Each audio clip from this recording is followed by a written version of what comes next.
ಇಂದಾಗಿ ಮಹಿಳೆಯರಿಗೆ ಮಾನಹಾನಿಯಾಗಿದೆ ಅಂತ ಹೇಳಿ ಜೆಡಿಎಸ್ನ ಮಹಿಳಾ ರಾಜ್ಯಾಧ್ಯಕ್ಷೆ ರಶ್ಮಿ ರಾಮೇಗೌಡ ಮಹಿಳಾ ಆಯೋಗಕ್ಕೆ ಕಂಪ್ಲೇಂಟ್ ಅನ್ನು ಕೊಟ್ಟಿದ್ದಾರೆ.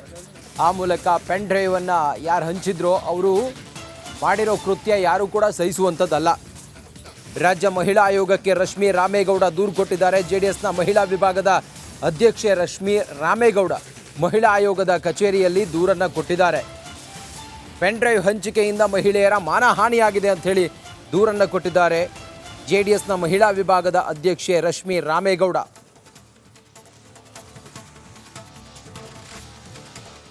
ಅದಾಗಿದೆ.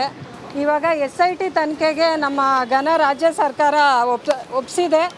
ಅದು ಯಾವ ರೀತಿ SIT ತನಿಖೆ ಆಗ್ತಾ ಇದೆ ತಮ್ಮ ಮಾಧ್ಯಮಗಳಲ್ಲೇ ನೋಡ್ತಾ ಇದ್ದೀವಿ. ನಮ್ಮ SIT ತನಿಖೆ ಬಂದು ನಮ್ಮ ರಾಜ್ಯ ಸರ್ಕಾರ ಹೇಳ್ದಂಗೆ ಕುಣಿತಾ ಇದೆ ಅಂತ ನಮಗೆ ಅನಿಸಿರೋದ್ರಿಂದ ನಾವು ಇದು CBI ತನಿಖೆ ಆಗಲೇಬೇಕು.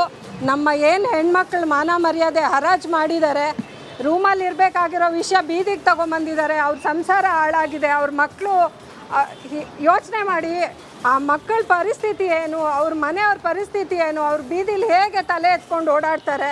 ಹಿಂಗೆಲ್ಲ ಮಾಡಿದವ್ರು ಯಾರು? ಈ ಪೆನ್ ಡ್ರೈವ್ನ ಹರಿಬಿಟ್ಟವ್ರು ಯಾರು? ಇವ್ರಿಗೆ ಶಿಕ್ಷೆ ಆಗಲೇಬೇಕು. ಆ CBI ತನಿಖೆಯಿಂದನೇ ಇದಾಗಬೇಕು. ಯಾಕಂದರೆ SIT ನಂಬ್ಕೊಂಡ್ರೆ ಈ ತನಿಖೆ.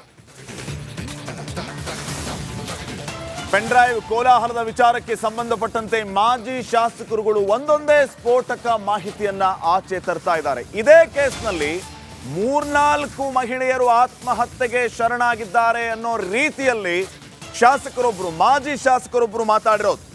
ಕಾಂಗ್ರೆಸ್ನ ವಿರುದ್ಧ ಸುರೇಶ್ ಗೌಡ ಸ್ಫೋಟಕ ಹೇಳಿಕೆಯನ್ನ ಕೊಟ್ಟಿರೋದು.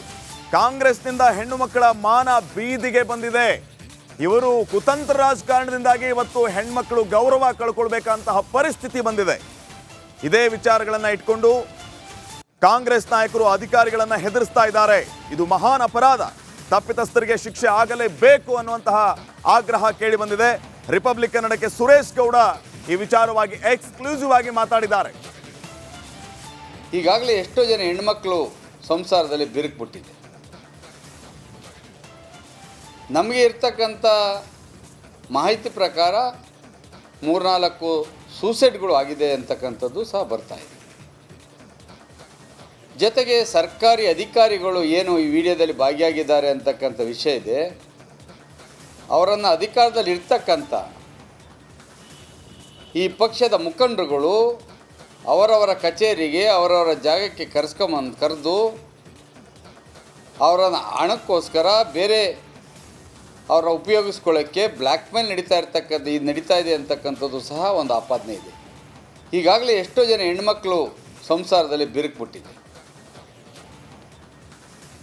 ನಮಗೆ ಇರ್ತಕ್ಕಂಥ ಮಾಹಿತಿ ಪ್ರಕಾರ 3-4 ಸೂಸೈಡ್ಗಳು ಆಗಿದೆ ಅಂತಕ್ಕಂಥದ್ದು ಸಹ ಬರ್ತಾ ಇದೆ.